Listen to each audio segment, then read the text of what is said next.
Okay, welcome back to the shop, everyone. Welcome back to the house of little cars. They're all over the place, even up on the rack. They don't seem to be getting work done, though. Or are they?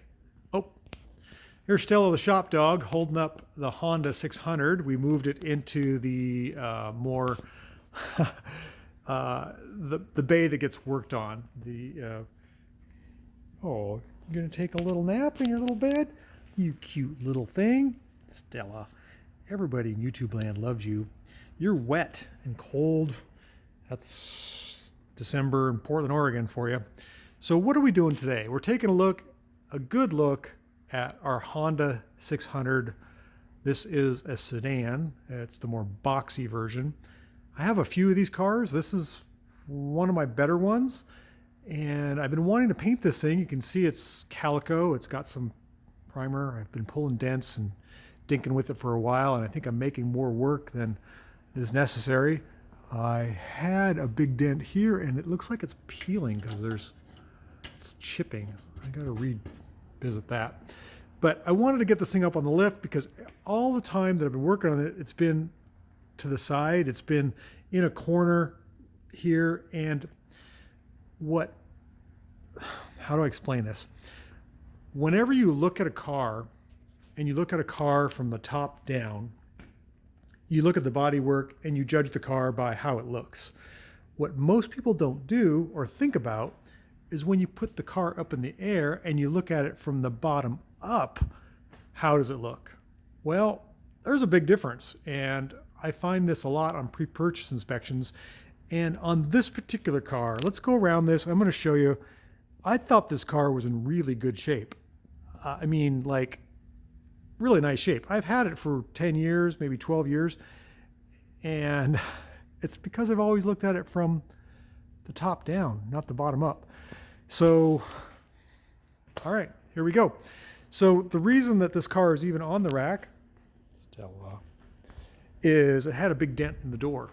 There was a crease, like the door opened too far, the strap broke or something, and it crunched this fender. So I straightened this door. Looking back, I probably should have replaced the door and replaced the fender, but I've put so much work into it now that I'm keeping what I got. You can see my body line is not great. Looking close. Now this is the hood shut line. You can't really compare this to that, but this has got like a wow in it right here, and this is more correct. So that's one thing that I've got to fix. And I couldn't really see that from the top down. Also, when I get down here, this body line is not right. There's a wow where it bent up. There was a big, huge crease right down the middle of the door here where this door hit the fender. And I'm trying to put it back. Popped it out, got it the best I could. Now I'm feeling that there's a wow down here. And what I didn't expect was the rust that I found in the lower rockers. I mean, surprise, surprise. Somebody put like a tin can on the bottom of the fender because there was prior rust. This car is painted red, but you can see the yellow from underneath, and I don't know who did that. It's kind of a roller paint job, like in other words with a paint roller. It's not the best. It's got some brush marks in some areas. So what turned out to be what I thought a quick and dirty fix the door, spray the car type of thing is a lot more work than I thought. And it's just the way it goes. Now, looking at the fender here, I didn't notice this ripple. Can you see that in the light? Somebody has banged this all back out. This arch was rusty from here down, and somebody put in a pop can or something and then bondoed it. It's like one thing after another. I had no idea that I was opening up a can of worms. And then I found there's perforations in this. Trying to get this body line back, it just goes on and on and on. So what am I going to do? I mean, I don't like fixing things cheaply. I like doing it right. But I'm finding that the more I look at this car, the more I'm finding little bubbles, not necessarily perforations, but bubbles. I've got to sand all this off, all the layers of paint, which there's 2 or 3. I take the bumpers off, get in here, get behind the bumpers. And speaking of the bumper, I didn't like the factory bumper. on this car, it's stuck way out, like to here. There's a spare tire area under the car, and the bumpers are designed to stick out. So I cut the brackets down and I brought this bumpers in nice and tight. Can barely get my finger in there. I like that light a lot better, but still the bumpers got to come off, all the lights got to come off, and that's just to access the bottom of the car. As we walk around, I'm seeing little spots of rust and flakiness. You can't get at that with the bumper on. Here we go.